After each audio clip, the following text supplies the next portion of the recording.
Dartmoor prison, isolated from the outside world by walls of granite.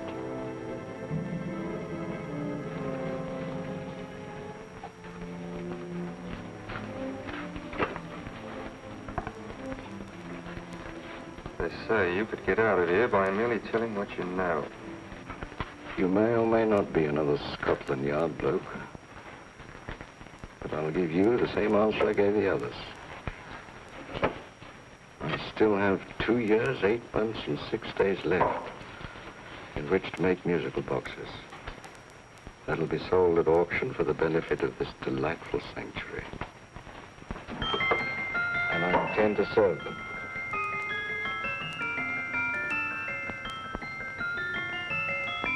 Move along. And now we come to the next object on our list, or I should say objects, because there are 3 of them. Now, ladies and gentlemen, these can be bought together or separately. Now, these beautiful little musical boxes only arrived this morning, and I didn't intend to put them on the auction block until later, but I'm going to sell them now. So, good friends, as our old pal Mark Antony used to say, lend me your ears. And what do you hear? Right. The beautiful tinkle tinkle of a musical box. What a lovely trinket. What a beautiful gift. Created and made by loving hands. A thing of beauty and utility. Now, who's going to start with £5? It's a bargain, £5. Do I see any hands? If there's a connoisseur in the house, will go £3 for it. £2. £1. 10 shillings. Thank you, sir. Ladies and gentlemen, 10 shillings is offered for a musical box you couldn't buy anywhere in London for less than £5. It'd be stealing to let it go for 10 shillings. Like taking milk from a baby. All right, we're selling for 10 shillings. 10 shillings, 10 shillings is offered, 10 shillings is offered, 10 shillings is offered. Will anybody give me £1? Will give me £1? Oh, won't someone give me £1? £1 is offered, £1 is offered, ladies and gentlemen, £1 is offered. It's against you, sir. Will you go to £2? We go to £2, sir. £2. £2 is offered. £2 is offered. Going once, twice, third and the last call. Sold to the gentleman for £2. Sorry, my dear. Now, ladies and gentlemen, comes the opportunity to purchase an exact duplicate of the beautiful little musical box just bought by this gentleman for the ridiculous low price of £2. Now, it's exactly the same. Exactly the same. Made with the same hands. You hear that? Isn't that lovely? That tinkle, tinkle, tinkle, tinkle. Sounds like Bow Bells to me, you know, with little angels pulling on the ropes, eh? Who'll give me £2 for it? Who's starting with £2? Will anybody start with £2? Oh, come, ladies and gentlemen. You know, from your enthusiasm, we might all be in Scotland instead of London. Please buy it for me, Daddy. £2, certainly not. We all might be in Scotland. Besides, I don't like his manner. £1, 10 shillings. £1. £1 is ours. £1 is offered. £1 is offered, going £1. Any advance? Going once, going twice, the third and the last call. Sold to the lady for £1. Smart bidding, my dear. Thank you. We come to the third and last of these beautiful little musical boxes. Exactly the same. Tinkle, tinkle. Isn't that lovely? Ladies and gentlemen, I don't bring you here to gull you and swindle you. This is the exact replica of those 2 I just sold before.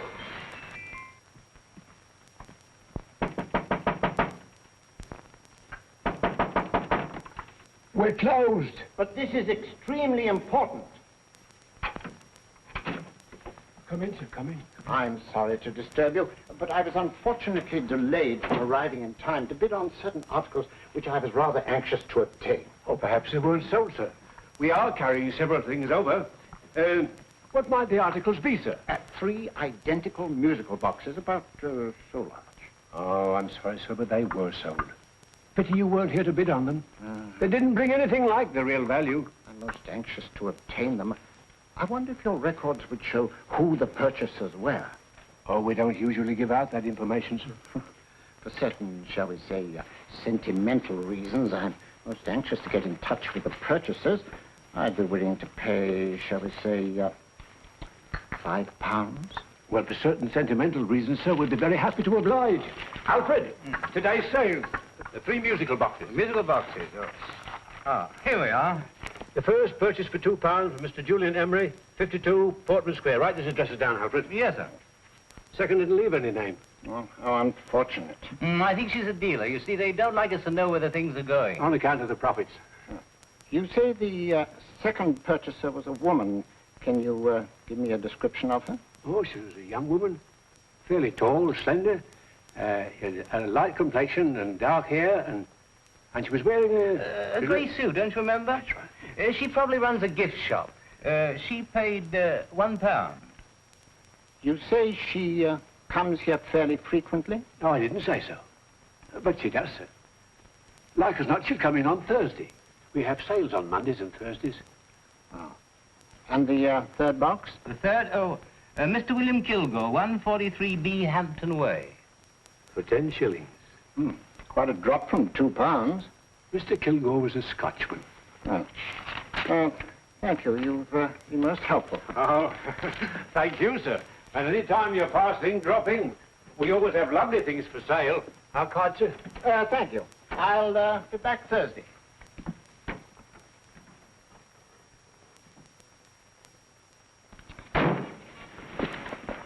The message reached us too late. Musical boxes are being sold. Well, let's get out of here.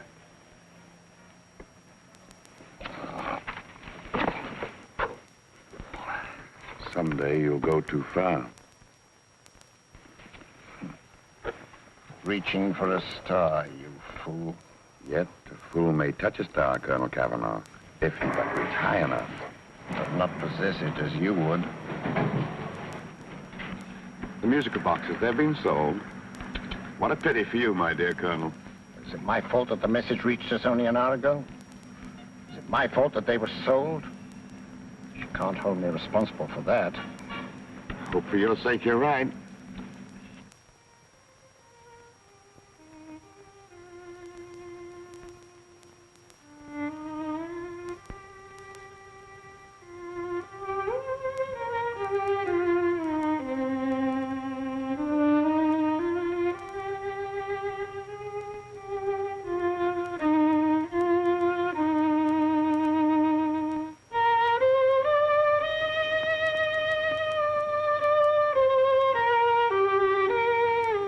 They will call upon you tonight at 7:45. A gentleman who desires to consult you upon a matter of the very deepest moment.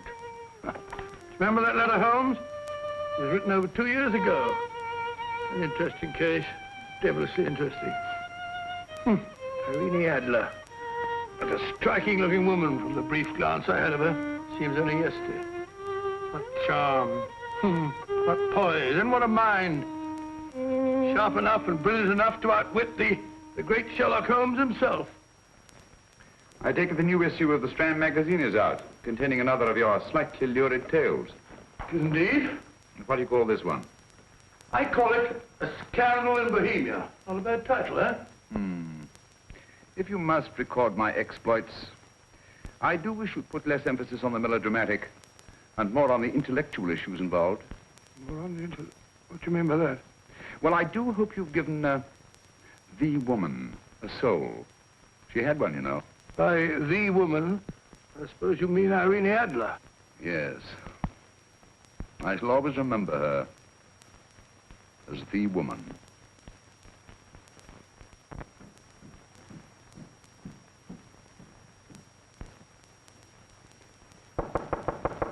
Dorian? I think. That's old boy. How are you? How are you, old boy? I haven't seen you for years. I want you to meet my old friend Sherlock Holmes. Holmes, this is Stinky. In other words, Julian Emery. How do you do, Mr. Emery? Watson has often spoken of you. Oh, has he? Yes, we were at school together. Yes, more years ago than I care to remember, but you didn't come in here just to remind me of that. No, I just happened to be in the neighborhood and saw your lights burning, so I took the liberty of looking you up. Still writing your mystery stuff? Yes, there's a new one out this week. Good, I never miss them. Oh, good, thanks. I say that bandage makes you look very interesting. Still poking your nose into other people's business as usual? Who hit you? I haven't the foggiest notion. Somebody knocked me on the head in my own living room, and then proceeded to commit the most idiotic burglary you ever heard of. Fellow must have been balmy as a coot. Balmy? Why? Come sit down, old boy. Yes. Would you You like a cup of tea? Huh? Oh, all right. I'll go and tell Mrs. Hudson. Yeah. Why do you say the robbery was idiotic, Mr. Emery? Oh, simply from the fact that with about £5,000 worth of musical boxes in my living room, the thief, who I caught in the act, made off with one that isn't even worth £5. I gather you're a collector of musical boxes. Yes, I am indeed. Some of them very beautiful, but not the one that was stolen. The thief evidently grabbed the first thing that came to his hand when he heard me coming into the room. Still, it's rather odd, isn't it, that having disposed of you, he didn't pick up something more valuable. Mm-hmm. Was there anything unusual about the stolen box? No, nothing at all. No, I picked it up in the south of France, several years ago. You say you have many valuable music boxes, and yet the thief made off with one that isn't worth £5. Sounds like rather an intriguing little problem. Yes, well, I take it that he was just an ordinary petty thief and didn't know the value. That is a possible explanation, and yet I venture to say that the average petty thief has a more extensive knowledge of the value of objets d'art than the average collector. Well, anyway, that's Scotland Yard's theory. They didn't get very excited about it. That's consistent anyway. I wonder if I might see your collection, Mr. Emery. Oh, of course you could, yes. Nothing a collector likes more than showing off his trophies. When will it suit you? No time like the present. Good. My place is just round in Portman Square. Shall we? Yes, right. Hello? Where are you going? Stinky hasn't had his tea yet. Oh, I'm sorry. We're going round to my place, where I'm going to give you something better than tea. Now, this one was made for Louis XV, and is one of the very few still in existence from that period, and a particularly fine specimen at that. Charming, isn't it? Quite. It all sounded to me like a lot of mice running about on a tin roof. I'm afraid you have no ear for music, Watson. Give me a good old band playing a rousing march. You have all your silly little tweets.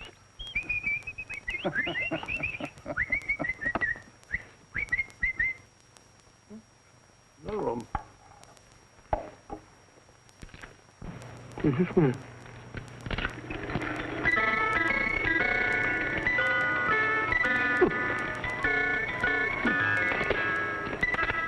Stupid thing. Singing rabbit. What would you say offhand is the value of a box like that, Mr. Emery? Well, it's hard to say offhand, but I think we'll bring about £500 or £600 today. It's the gem of my collection. Yet a thief who steals an oddity like a musical box passes up one worth £500 for one of almost no value at all. Odd. Very odd. What was a stolen box like, Mr. Emery? Oh, just a plain wooden box about so big. Mm-hmm. As a matter of fact, I have one over here almost exactly like it. I picked this up yesterday at an auction room in Knightsbridge. Paid only £2 for it.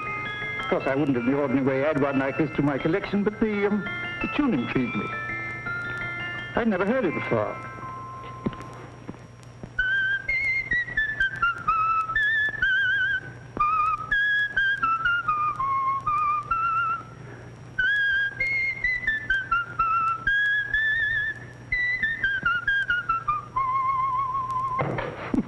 You have a remarkable ear for music, Holmes. Rather an unusual melody. Sit down, Will. Thanks. You say you bought that box at an auction sale yesterday? Yes, the Gaylord auction rooms in Knightsbridge. Mm-hmm. Run by old, what's his name? Crabtree. That's the man. At what time was the robbery committed? Oh, about 3 o'clock this morning. You know, Mr. Emery, that box and the robbery might well be cause and effect, especially since you say that the stolen box outwardly resembles this one a great deal. And Scotland Yard were not particularly interested, eh? Oh, yes, but I wouldn't blame them for that, especially as I told them I was quite unable to describe the thief, except, of course, for the fact that it was definitely a man. All you remember is that you came in here and someone struck you on the head. Yes, and the next thing I knew, my man was trying to revive me. It might be wise for you to put that box away somewhere and lock it up. Oh, I don't think that's necessary. Besides, everything's insured. Well, at least if any further attempts at robbery are made, I'd suggest that you call the police, rather than running into any personal danger. Oh, come, Holmes, aren't you being a bit of an alarmist? Possibly. Well, Mr. Gray, old Stinky. Seems to me you are making rather a mountain out of a molehill. Molehill is the word, old boy, and it's time you were in bed. Thanks so much for letting us see your place. Well, it's been glad meeting you.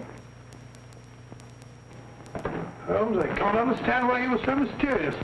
Seems to me the petty thief explanation was the only sensible one. Really? I can't see how you can believe it was anything else. I didn't say I believed it to be anything else. The petty thief theory is the obvious one, I grant you. However, it's often a mistake to accept something as true merely because it's obvious. The truth is only arrived at by the painstaking process of eliminating the untrue. We are not able to do that in this case without further data. Rubbish, you're pulling my leg. You're trying to turn a tuppenny halfpenny robbery into an international plot. No, I'm not. I just hope that your friend Stinky is a little more cautious in the future. Just in case.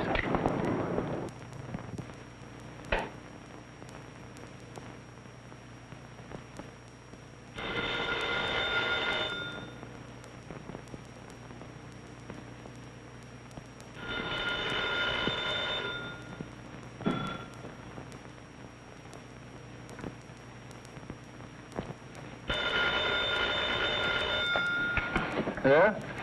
Yeah? Julian Emmerich here. Who? Why, of course I remember you, Mrs. Courtney. Yes. Yes, you're the one bright spot at that appallingly dull affair of Lady Sansa's. Huh? Of course it isn't too late to come around. Yes, I shall be delighted to give you a drink. I tell you what, come straight up and I'll leave the door unlatched. Right, well, 15 minutes? Good.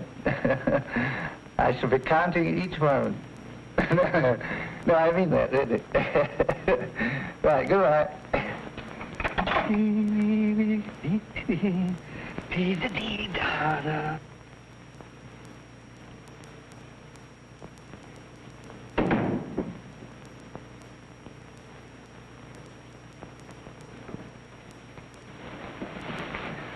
Boo!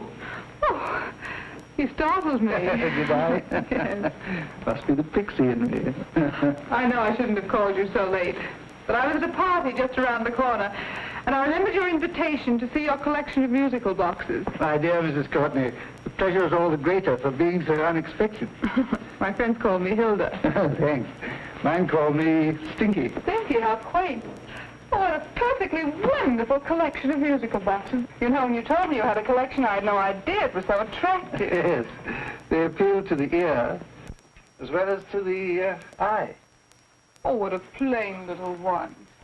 Why, it looks just like a country cousin amid all this grandeur. No. You mustn't underestimate the country cousin.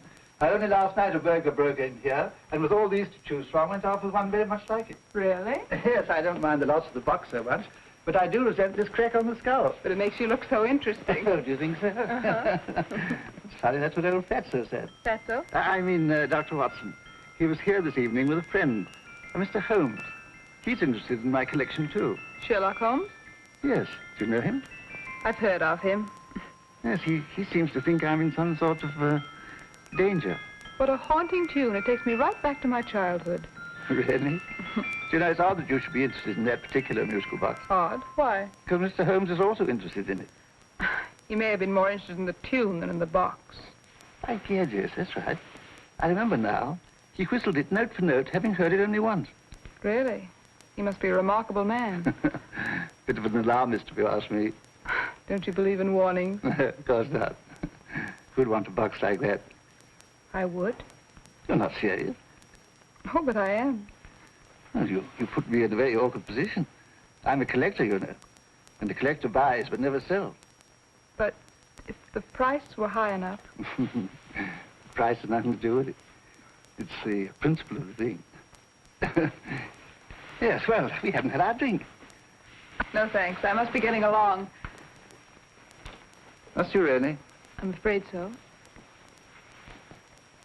You're not walking out on me, are you? My reputation. Stinky. I say, you know, you are an attractive woman. Thanks.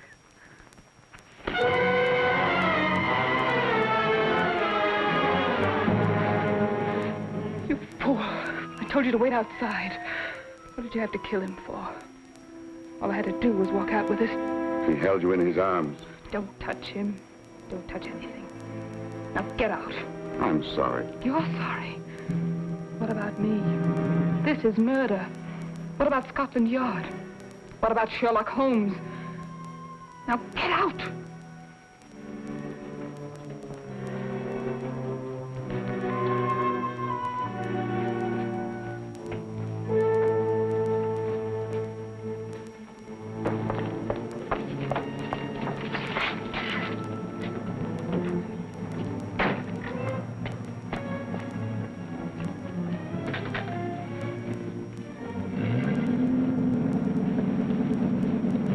you get it?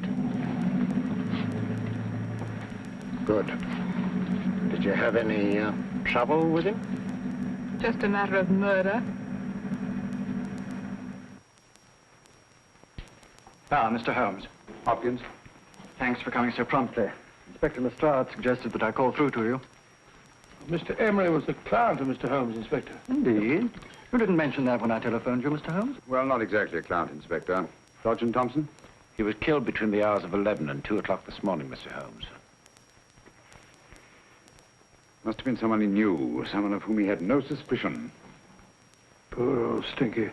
It's all my fault. I should have prevented this. Well, it's no time to start talking about that now, Doctor. Apparently it's gone. That's the second attempt on the musical box that Emery bought at the auction sale. And this time it was successful. But that box was only worth £2. It was worth a man's life, Watson. I think we'd better pay a visit to Gaylord's auction room and that fellow Crabtree. Inspector, may I suggest that you make a complete search of this flat for a small, plain, musical box about that size? Thank you. Come on, Watson. You say the first box went to Mr. Julian Emery. The second to Mr. Kilgore, 143B Hampton Way. And the third to the unidentified young lady who presumably has a shop and lives near Golders Green. That's right, Mr. Holmes. Isn't it rather strange, Mr. Crabtree, that you should have had 3 identical musical boxes all playing the same tune? Where'd they come from? Dartmoor Prison. Dartmoor? Yeah, we get a regular shipment from there every month. The inmates manufacture them. Well, they make all kinds of things, you know, pipe racks, waste paper baskets, musical boxes. Did you happen to notice if anyone showed any particular interest during the auction in the purchasers of these 3 boxes? Oh, come now, Mr. Crabtree. This is very literally a matter of life and death. Well, since you put it that way, Mr. Holmes, there was a gentleman came in here about an hour after closing time, and he was in an awful state, he was. He gave me £5 to tell him where the boxes had gone to. He said they had a sentimental value for him, sir. Expensive sentiment. Can you describe him? He was tall, distinguished looking, and he had grey hair and a moustache. He was quite a gentleman, sir. What was his reaction when you were unable to supply him with the address of the young lady who owned the shop? I told him the young lady usually come back on Thursday. He said he'd come back on Thursday. Now, that's tomorrow. Thank you, Mr. Crabtree. You've been very helpful. Thank you. Come along, Watson. Where are we going now, Holmes? To the home of Mr. Kilgore, the man who bought the 3rd box.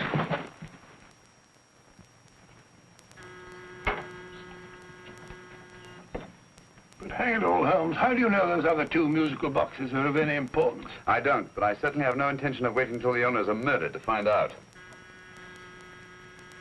No one at home. I hope that's the explanation. I'll have a look through this window.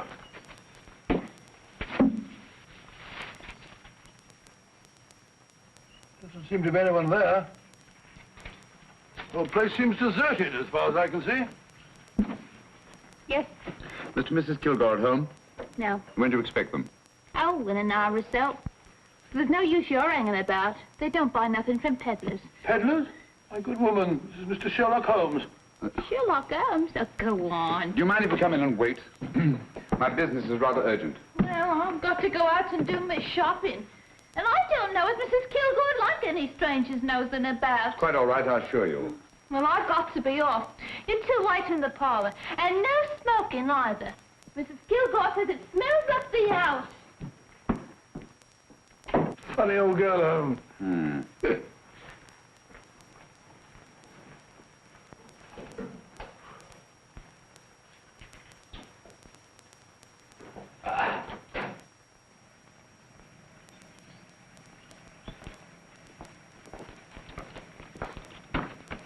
Park Lane.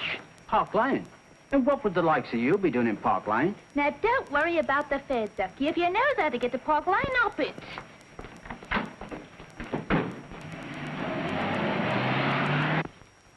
You know, Holmes, I've been thinking. There must have been something hidden in that box of old Stinky's.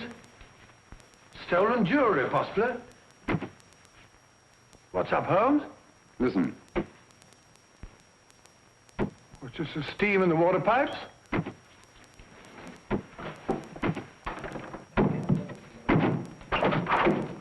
Watson! Great Scott! Come on, Holmes. Get on the chair here. It's all right, my dear. There. Now, don't worry. It's all over. There you are, dear. Don't cry anymore. She tied me up and shut me in the cupboard. I know. She won't come back. Did you show her your new musical box? Yes, she said she wanted to hear it play, and as soon as I showed it to her, she grabbed hold of me. I know. Now, don't worry. We'll buy you a new musical box. Yes, my dear, the best one in London. Watson. Oh, what a fool I've been. What do you mean, Holmes? She took the musical box out of this house and that market basket, right under our very noses. Why could the Kilgore charwoman want to take the music box? She isn't a Kilgore charwoman. She's a consummate actress. An extremely clever, unscrupulous woman who will stop at nothing. Take care of the child, will you, Wolfella, till our parents get back. Explain everything to them. Of course I will. But, Holmes, where are you going? Somewhere, somehow. I must get to the young lady who bought that third musical box before our opponents find out. I only hope that I won't be too late. Oh, no. No, darling, you mustn't cry anymore. Now, cheer up. Would you like to hear old Uncle make a noise like a duck?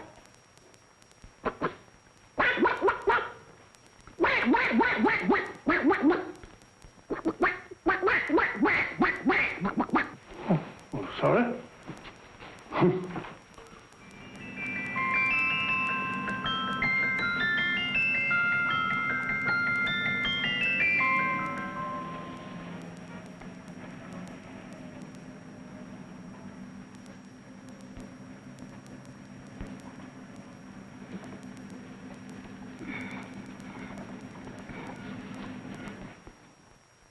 Now, ladies and gentlemen, how much am I offered for this beautiful lace Dresden china figurine?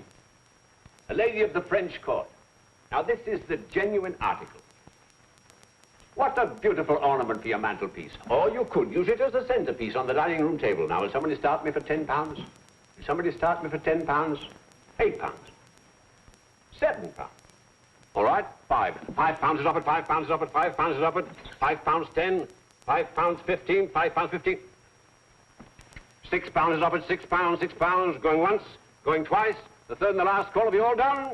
Sold to the lady from Twickenham for £6. Next, we have a real museum piece, ladies and gentlemen.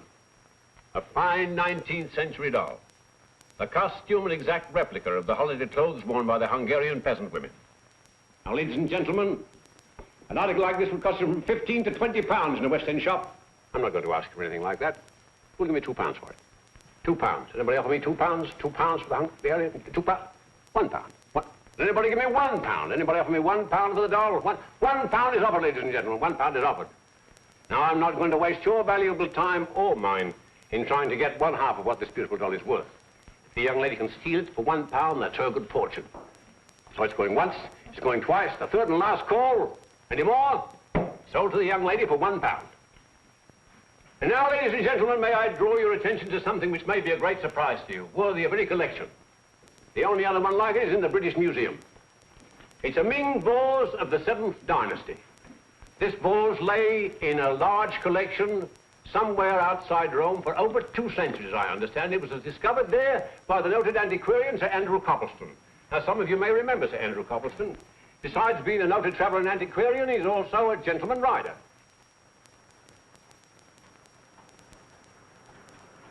The girl with the parcel in her hands, that's her. Are you sure that's the girl? Well, she fits perfectly the auctioneer's description. Follow her, Hamid.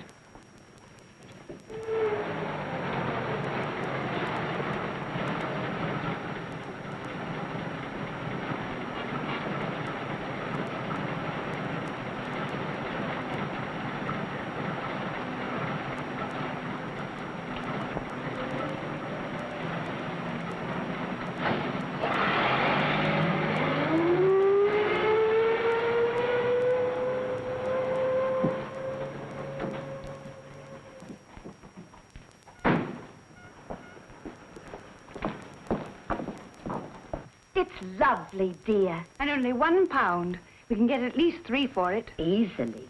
I'll go make some tea. I could do with a cup. Right.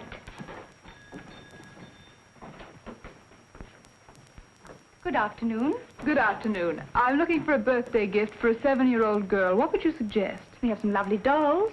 Now, this Hungarian I think she has enough dolls already. Books are always welcome. Well, I'm looking for something a little different. Well, that's rather cute. What is it? Well, that's a musical box. Children always love them. And this is an exceptionally nice one. It plays many tunes.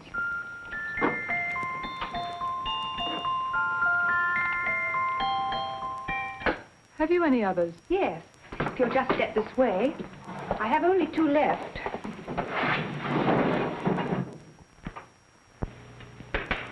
Oh, nice.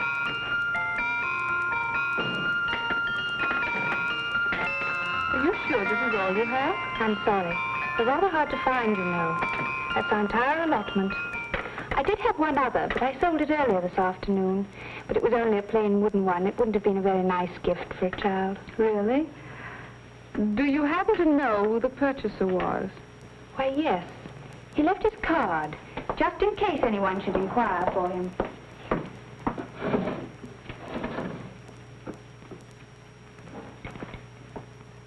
How interesting. I'm sorry, but I'm afraid I'll have to look a bit further. Thank you anyway. Good afternoon. Thank you.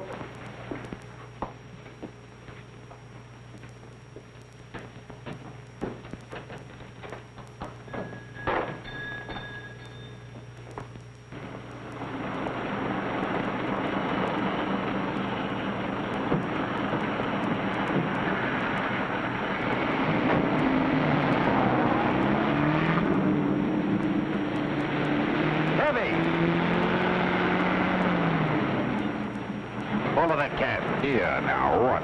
Scotland Yard. Hop in.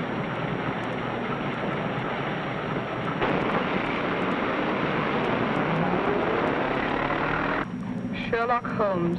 I might have known. We thought we were the hunters, instead of which we're the hunted. We've been fools. We played right into his hands.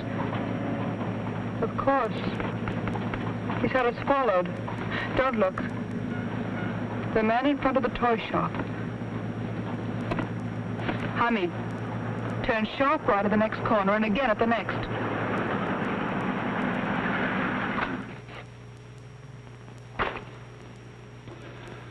No photograph of her, Commissioner, as I expected. She's not a known criminal. But how do you expect to know if you do find her? After all, she was disguised as a charwoman. Don't worry, old fellow. If I ever see her again, I'll recognize her. Well, it won't be long till we know who they are and from where they operate. Who's covering them? Sergeant Thompson's following them, sir. They won't get away from him. He's a good man. We could have arrested them at Clifford's toy shop if we had any proof. But we know that they killed Emery. Proof, my dear fellow. We must have proof. We've x-rayed it, sir. There's nothing whatever concealed in the box. We'll have a look at the plates.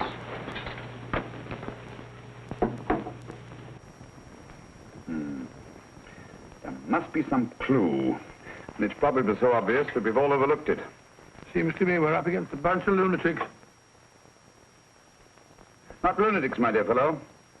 Extremely astute, cold-blooded murderers. What can these little musical boxes have in them that's so important? Don't forget, they were made in Dartmoor prison. You can smuggle stuff into prison, but not out. You want us to break the box apart, sir, to see if there's anything the X-ray hasn't caught? No, not yet. Do you mind if I take it? Certainly. Thanks.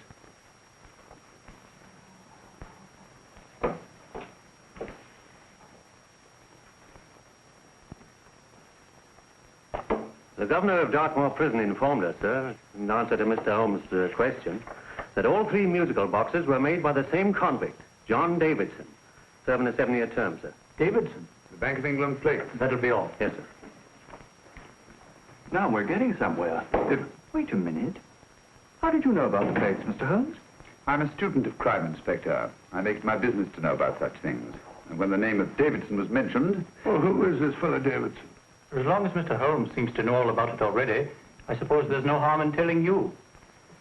2 years ago in London, there occurred a robbery of such tremendous importance, although the stolen articles themselves have no intrinsic value whatsoever, that the Home Secretary was instrumental in seeing that not a word of it appeared in any newspaper. But you never told me anything about this, Holmes. You were away at the time. Articles of no intrinsic value and yet of such importance? I don't understand. Davidson was apprehended within 15 minutes of committing the theft. But by that time, He'd hidden the articles in question, and they've yet to be found. Before going further, Dr. Watson, I must inform you that this matter is not to be mentioned outside of this room. Of course not. Do I look like a man who'd gossip? Let's not go into that now, old fellow, shall we? Davidson had been employed for years in a position of extreme trust by the engravings department of the Bank of England. The articles he stole were nothing less than a complete duplicate set of plates for printing £5 notes. What? The Bank of England's own plates? Precisely.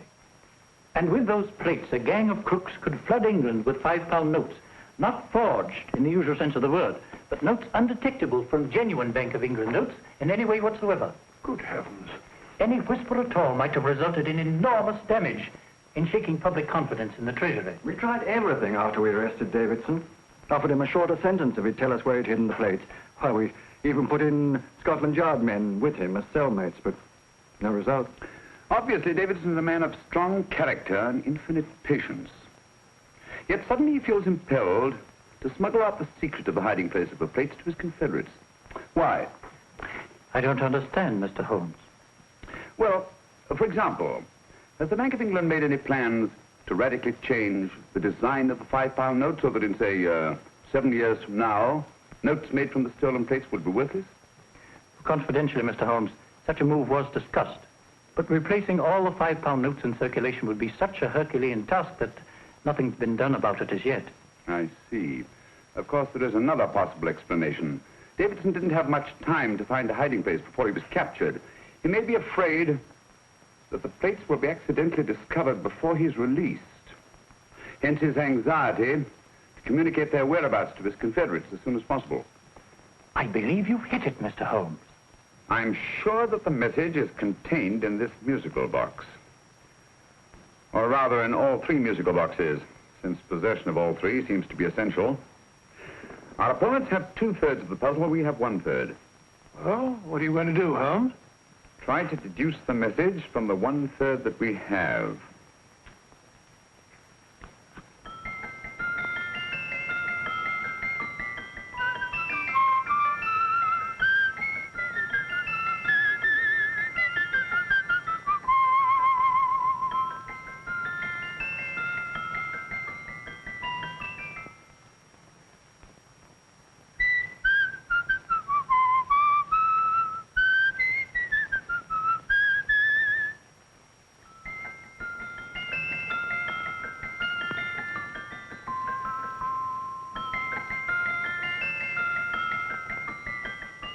It's the same tune as the one played by Emery's musical box.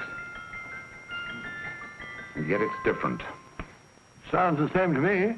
The tune.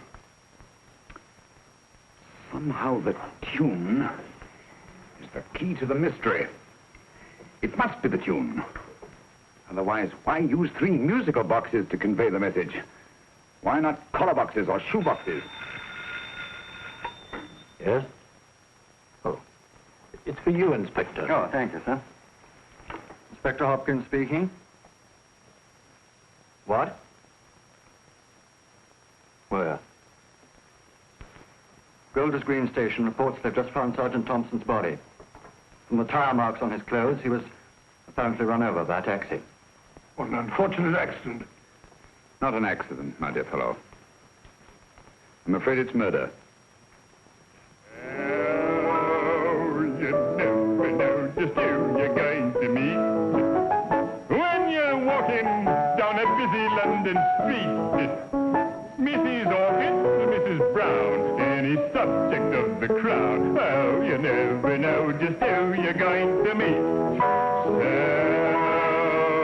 you better hold your topper in your hand, just in case you meet a lady on the Strand. Girls will think you're kind of sweet, and your day will be complete. Oh, you never know just who you're going to meet. Now, a gentleman is judged by his appearance. Yes, a gentleman is judged by how he talks. Now, he's much better off when he's acting like a top, especially if he's taking him a walk. What on earth is this outlandish place? A rendezvous for actors. Actors? Buskers, old boy. You've seen them 1,000 times. Actors who entertain the queues, waiting outside theaters. You're gonna meet when you're walking down a busy London street. So you better wear your best, go aside to look your best, 'cause you never know till you're gonna meet. Oh, you better keep your manners right in view. Just in case the lie you give the house you do. Keep your trousers in a pleat, shine your shoes and keep them neat, 'cause you never know just who you're gonna be. Blimey. Mr. Holmes. How are you, Joe? Never better. And yourself? Fine, thank you. I want you to meet a friend of mine, Dr. Watson, Joe Sisto. Oh, well, any friend of Mr. Holmes is a friend of mine. Hi, Joe. He did me a good turn once that I'll never forget. Yes, I cleared Joe of a most unpleasant charge. Murder, no less. Really? By proving to the satisfaction of the police that he was busy at the time blowing open someone's safe. That's right, Governor. Good gracious me. Joe, now you can help me. Come on, buzz off, buzz off. Come on, off it, off it. Can't a gentleman have some peace and quiet around here? And you too. There you are, Mr. Holmes. Now we can have some peace and quiet around here. Thank you, Joe. There's £5 in this for you. Well, I wouldn't want to take it on myself, sir, but I can get somebody to do it for you for half of that. You don't know what the job is yet. For £5? Murder, ain't it? What? No, Joe, not murder, just music. I want you to identify a song for me. Oh, there ain't a song that's been written that I don't know. That's why I came to you. Of course, the violin is more my instrument, but, oh, well, here we go. Now listen to this, Joe.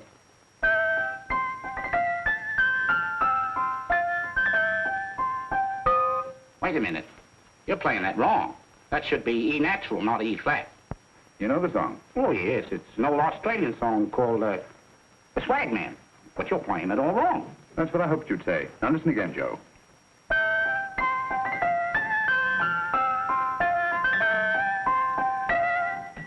That's the same tune, all right. But you're making different mistakes than you did the first time. No, not mistakes, Joe. Call them variations. Here, play the song for me, will you, the way it's written.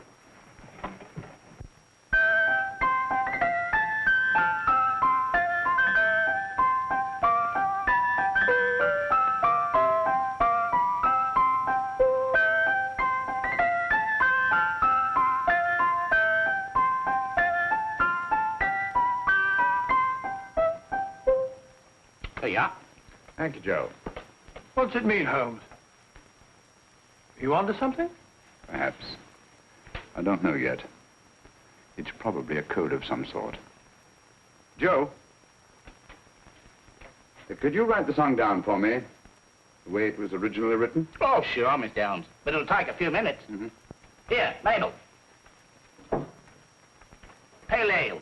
Come on, off to it. Along with it.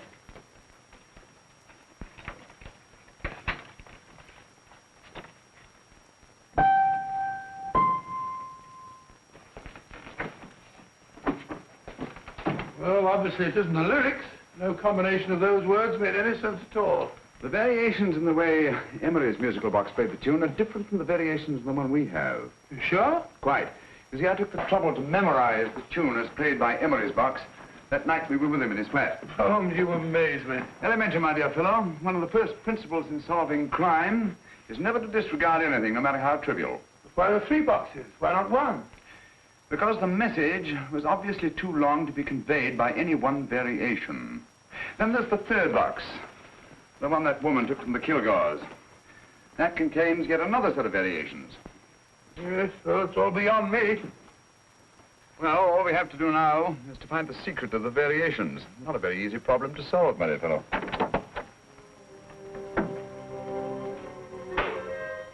Hello. What's up? We've had company.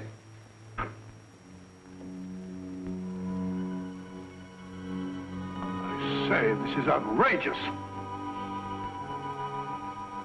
Ask Mrs. Hudson to come in here, will you? Right.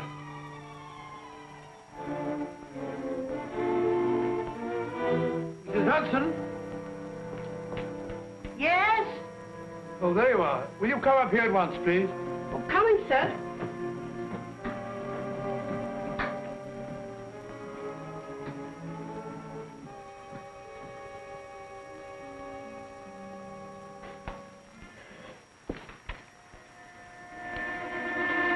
Mercy me, Mr. Holmes. What has happened? Who called while we were out, Mrs. Hudson? Just a young lady. The one who said you wanted her to wait for you. And a nice-looking old gentleman with Our her. friends again, Watson. Friends? What did the young lady look like? Oh, I couldn't see her face. She had a heavy black veil on. But she had such a nice way with her. Oh, I'm sorry, Mr. Holmes, if I've done anything wrong. But you did say I should always let clients come in and wait for you. Don't worry, Mrs. Hudson, don't worry. You had no way of knowing. It's quite all right, quite all right. Now, don't worry, Mrs. Hudson. Don't worry. Where on earth's the musical box? They didn't get it. Didn't get it? Where is it? It's in your hand. Huh? In that biscuit jar. Pick the biscuits off the top. Now put your hand inside, and you'll find the music box. Well done, Holmes. Well done. Amazing.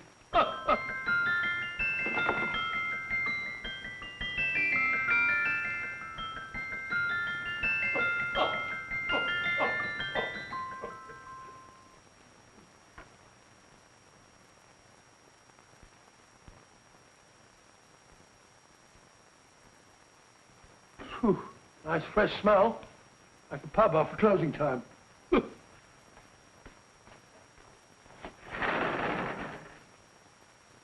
I say, Holmes, What? it's morning. Allow me to congratulate you on a brilliant bit of deduction.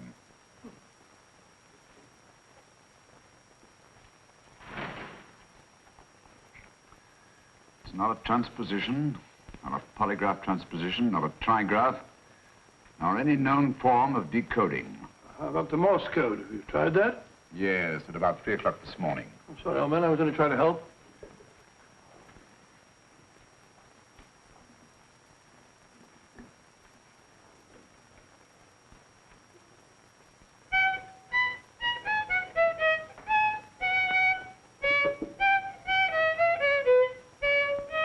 Oh, do me a favor. Not again. Must have heard that thing 1,000 times. Kept me awake all night.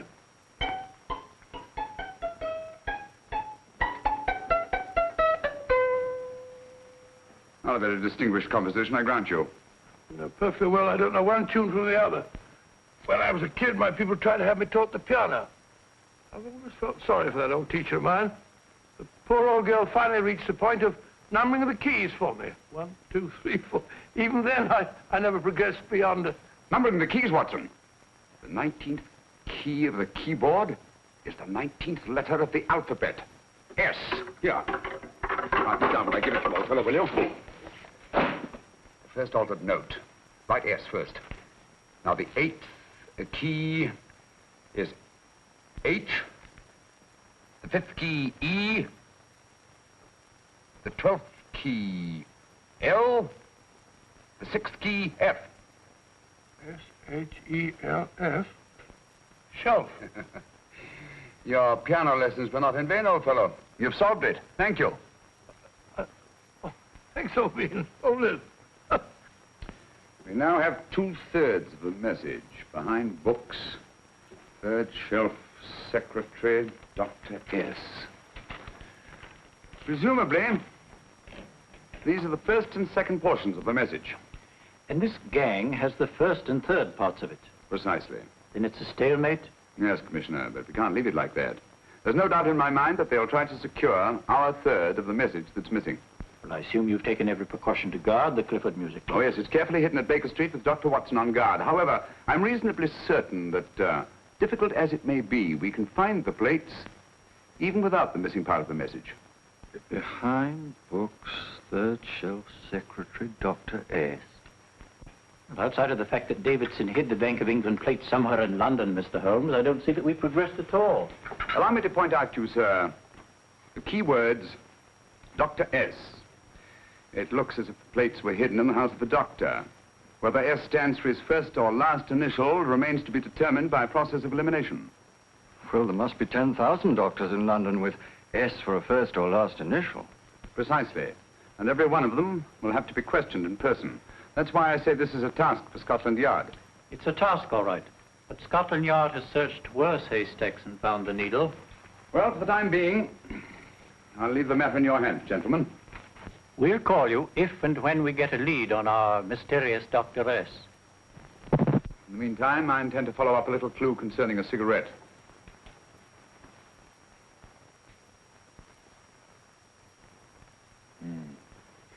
You're certain of the identification of the tobacco?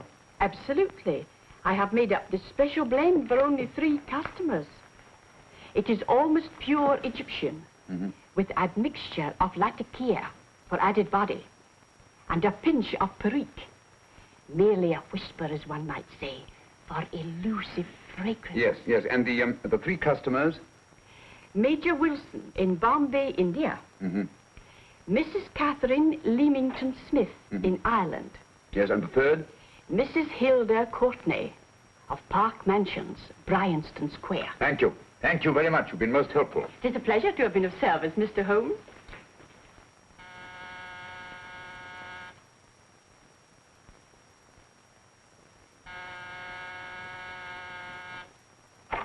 Yes? Mrs. Courtney? Yes. My name is Sherlock Holmes. Oh, do come in. Thank you. I've heard of you, of course, Mr. Holmes. I believe we have a mutual friend in Sir Edward Brookdale. He's spoken to me of you quite often. Indeed. And to what good fortune am I indebted for this visit? I think you know Mrs. Courtney. Well, I did get a summons for speeding last week. But outside of that, I don't think I'm of any interest to the police. Oh, come now, Mrs. Courtney. You seem to forget that you and I have met before. I'm sorry. I'm sure I would have remembered meeting the great Sherlock Holmes. Please sit down. Thank you. You say we met before. Yes. At the home of Mr. and Mrs. Kilgore, 143B Hampton Road. Kilgore? I don't think I know anyone of that name. Well, I didn't say you knew them. As a matter of fact, you called on them when they were out. I don't understand, Mr. Holmes. Really? And you were dressed rather differently. Indeed. Cigarette? Thank you.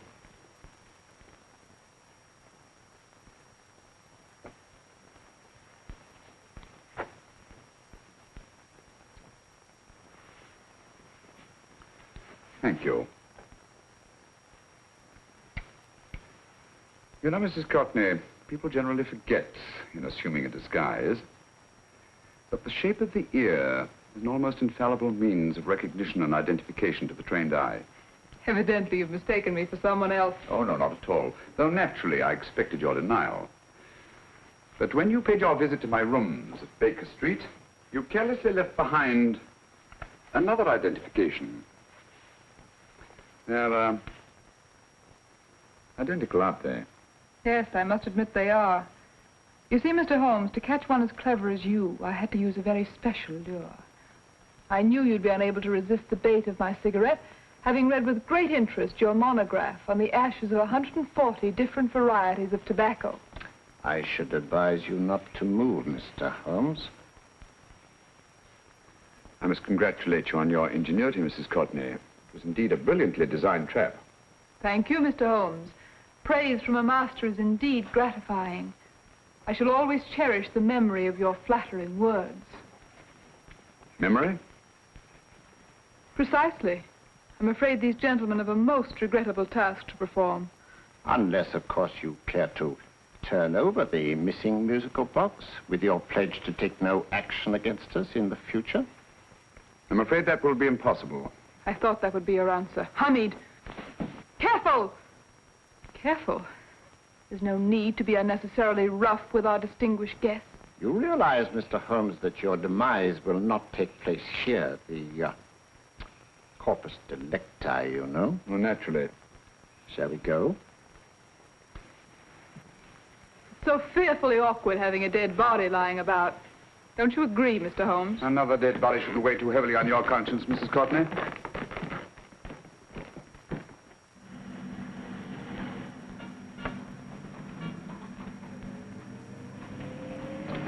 You mind if I have a cigarette? Don't see why not.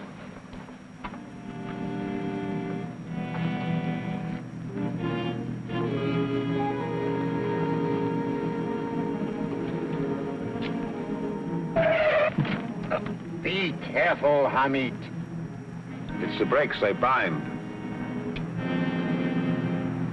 Thank you, Colonel Kavanagh. It's very considerate of you.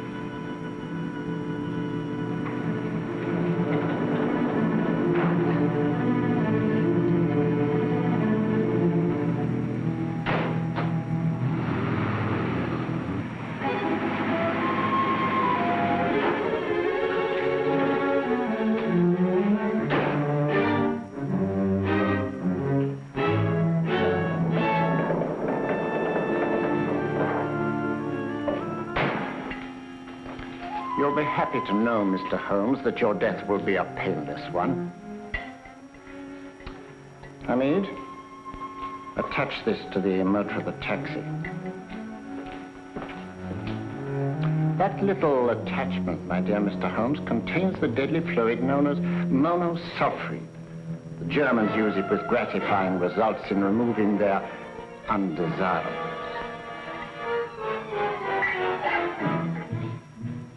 Start the motor.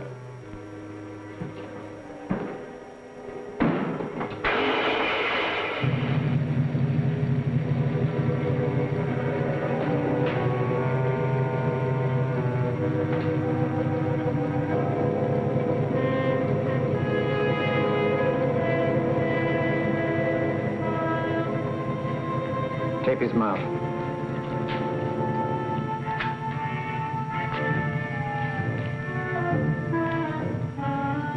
Now, up with him, Hamid.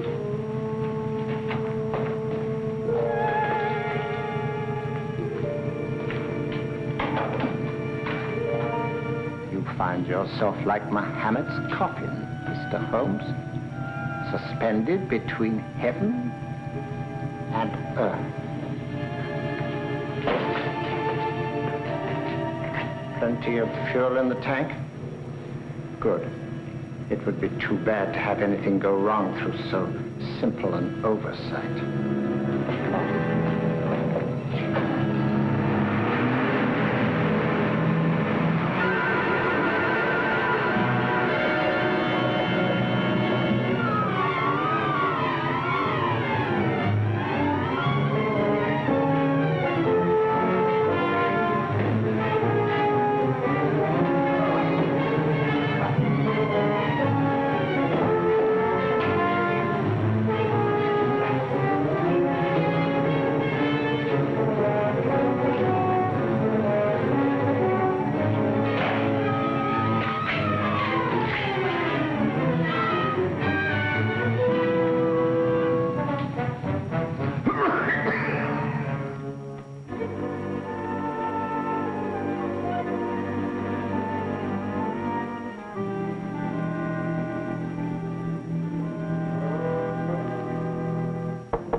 Good afternoon. Mr. Sherlock Holmes? No, I'm Dr. Watson. Oh, of course, Dr. Watson.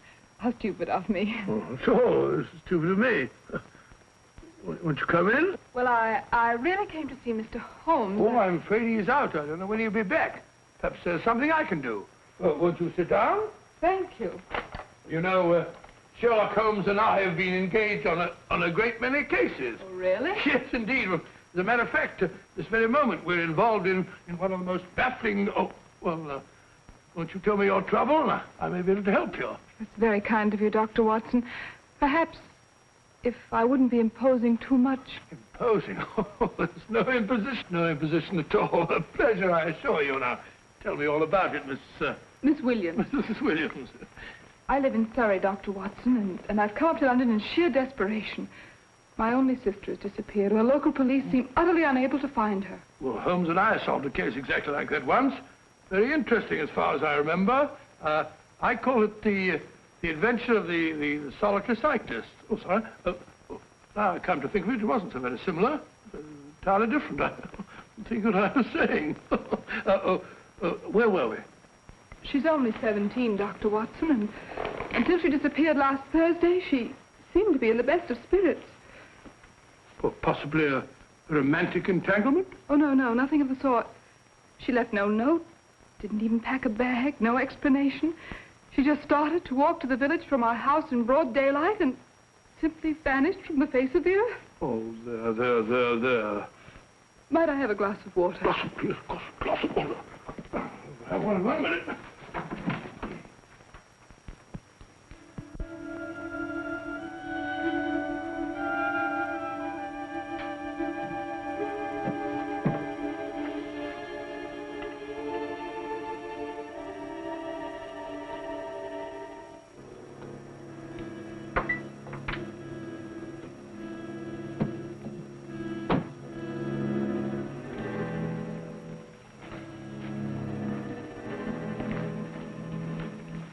There you are, my dear. Thank you, Dr. Watson. No, you're not to cry anymore. You must pull yourself together. Oh, I feel much better already knowing that you're going to help me. Oh, Dr. Watson, look! Good heavens!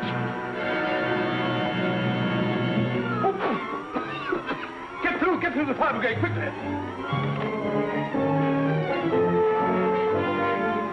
Haven't you a fire extinguisher? By Jove, we have in the kitchen.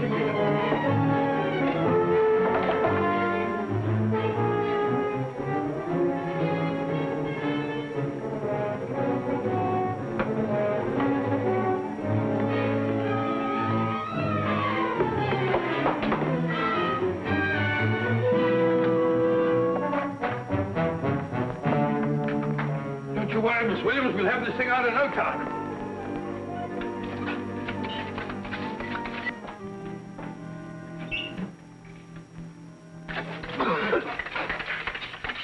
That's got it. It's there. Well, you see, there was no need for the fire brigade after all. I hope you weren't too frightened, Miss Williams. Gone. That's the trouble with them. They always lose their heads in an emergency. Well...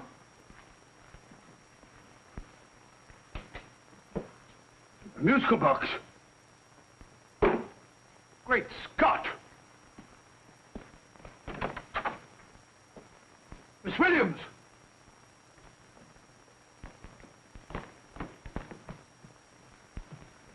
Well? Good. And Holmes? By now, Mr. Holmes has no doubt exchanged his violin for a harp. Always assuming that heaven is his destination. And now that we have the missing musical box.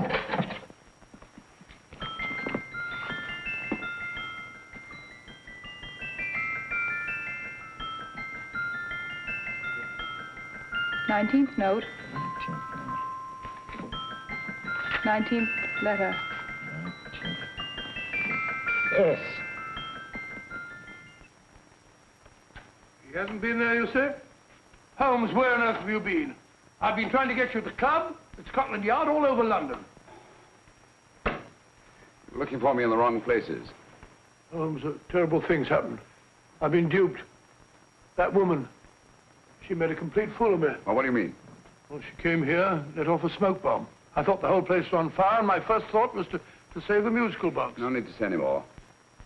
She has the box. Yes. Don't blame yourself too much, old fellow.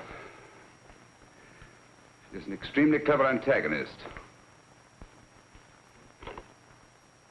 Smoke bomb, you said?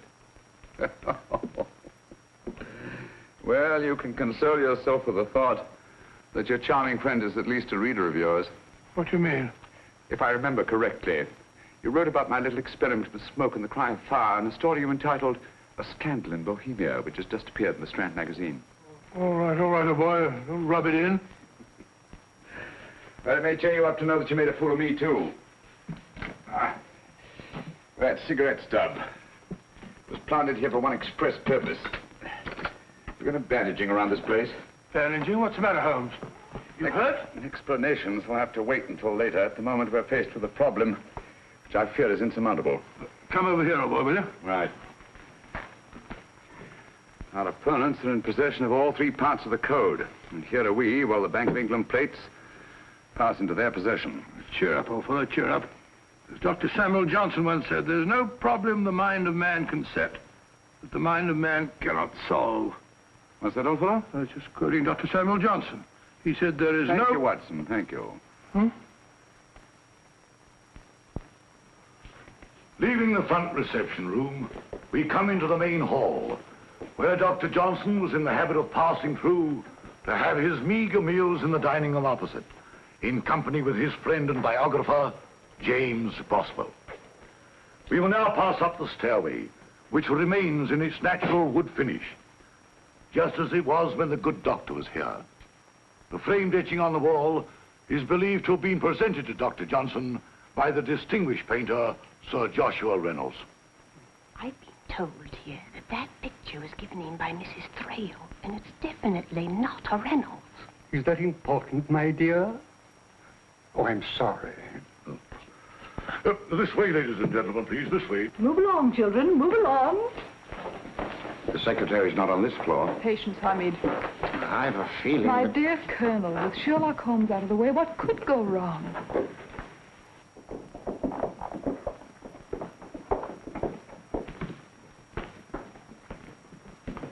And here we have the Garrett Library, in which Dr. Johnson wrote his famous dictionary, and in which you will see also many of the great man's books and other items of interest.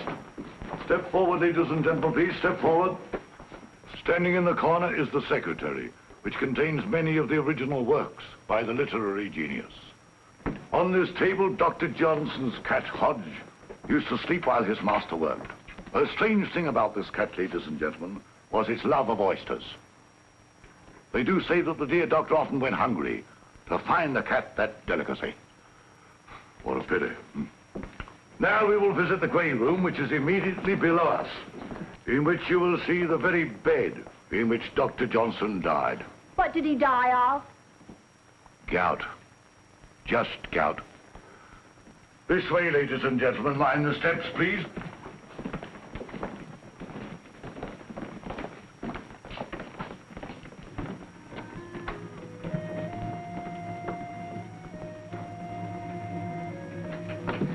Your keys.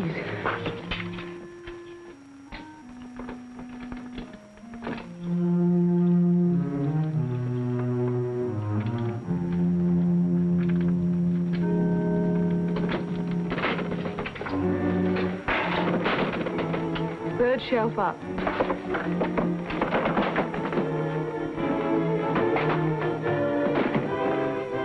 The knife.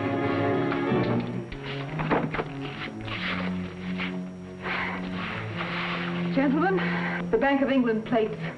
Well, Mrs. Courtney, so we meet again. No, I shouldn't do that if I were you, Colonel Cavanaugh. I must congratulate you, Mr. Holmes. You're far more clever than I thought. Thank you, Mrs. Courtney. Praise from you is indeed gratifying. I shall always cherish the memory of your flattering words. Memory? Oh, thank you. And now I have a most regrettable task to perform.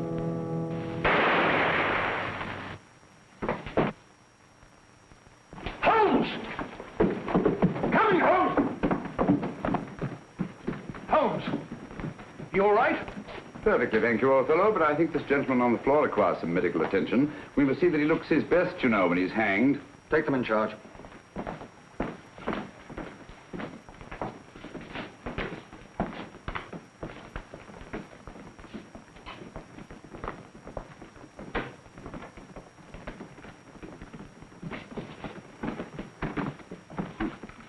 A brilliant antagonist. It's a pity her talents were so misdirected. Will you see that these plates are returned to the Bank of England, Inspector? I still don't understand how you solved it, Mr. Holmes. It's entirely due to Dr. Watson. He gave me the clue when he mentioned Dr. Samuel Johnson. Well, congratulations, Doctor. Oh, thank you, Inspector. I don't think I'd have done it entirely without Mr. Holmes's help, you know.